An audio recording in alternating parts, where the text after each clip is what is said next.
car that has always been known for being quiet, practical, and sensible suddenly grows in size, technology, and ambition, it raises an important question. Does it still stay true to what made it popular in the first place, or does it try too hard to become something else? Today, we're taking a deep look at the 2026 Volkswagen Passat, a car that has evolved far beyond its traditional role. It's no longer just a straightforward family sedan. It's now aiming to step into a more premium space, competing with cars that used to sit above it. At first glance, the design doesn't try to grab attention aggressively, and that feels very intentional. The front end is clean, with a wide grille that flows smoothly into slim LED headlights. There's no unnecessary drama here, just a well-balanced and mature look. The proportions have clearly changed. The car appears longer and lower, which gives it a more planted stance on the road. It feels more substantial than before, almost like it's moved into a higher class without making a big announcement about it. If you pay closer attention, you start to notice the details. The horizontal lines across the front make the car look wider and more stable. Everything is designed to feel calm and controlled rather than aggressive. In trims like the R-Line, you do get slightly sportier elements. The bumpers are a bit sharper, the air intakes are larger, and there's a hint of aggression. But even then, it never goes too far. It still holds back, staying true to that understated Volkswagen identity. Now here's where opinions might split. While the design is clean and timeless, it doesn't stand out in a segment where competitors are becoming more expressive and bold. Many modern sedans are designed to turn heads instantly, but this one chooses subtlety. For some buyers, that's exactly what they want, a car that won't look outdated in a few years. But for others, especially newer buyers, it might feel a bit too safe or even slightly forgettable. One thing worth appreciating is how the design still supports everyday usability. The relatively upright front and clean layout improve visibility, which is something many stylish cars sacrifice. So even in its more refined form, it hasn't abandoned practicality. Moving to the rear, things become slightly more interesting. The full-width light bar adds a modern touch and makes the car look wider, especially at night. It gives the car a more premium presence without making it look over-designed. The rear spoiler is subtle, and the tailgate design is clean and functional. Everything feels like it has a purpose rather than being added just for visual effect. The lower bumper, particularly in sportier trims, adds just enough weight to balance the design. Overall, the rear feels cohesive and well thought out. But again, it plays it safe. Compared to some rivals with sharper lines and more dramatic styling, this car remains conservative.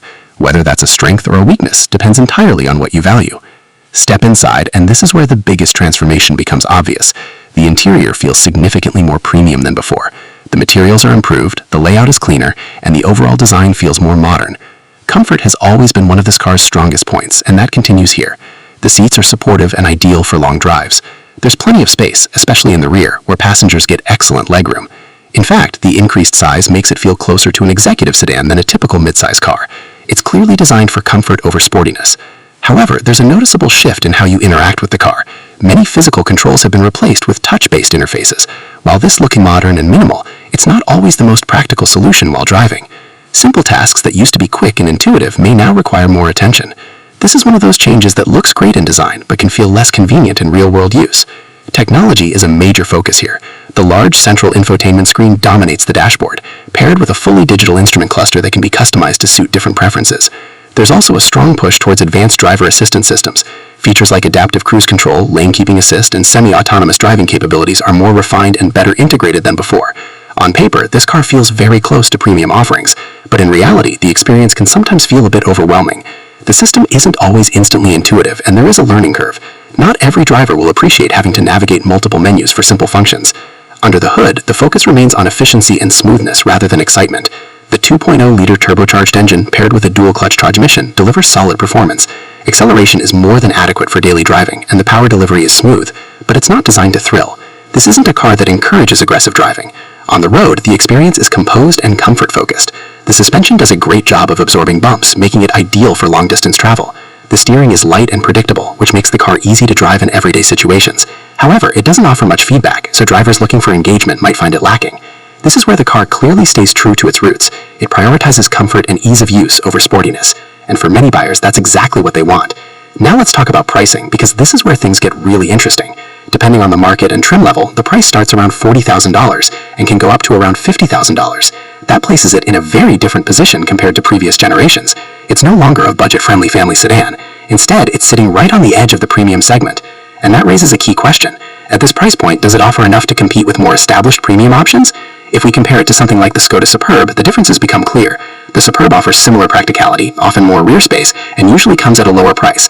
It also retains more physical controls, which makes the interior easier to use for many drivers. On the other hand, this car feels more refined in terms of brand perception and interior quality. It also leans more heavily into modern technology, which may appeal to buyers looking for a more advanced experience. This comparison highlights the biggest challenge. It's trying to balance practicality with a semi-premium identity, while competitors tend to clearly choose one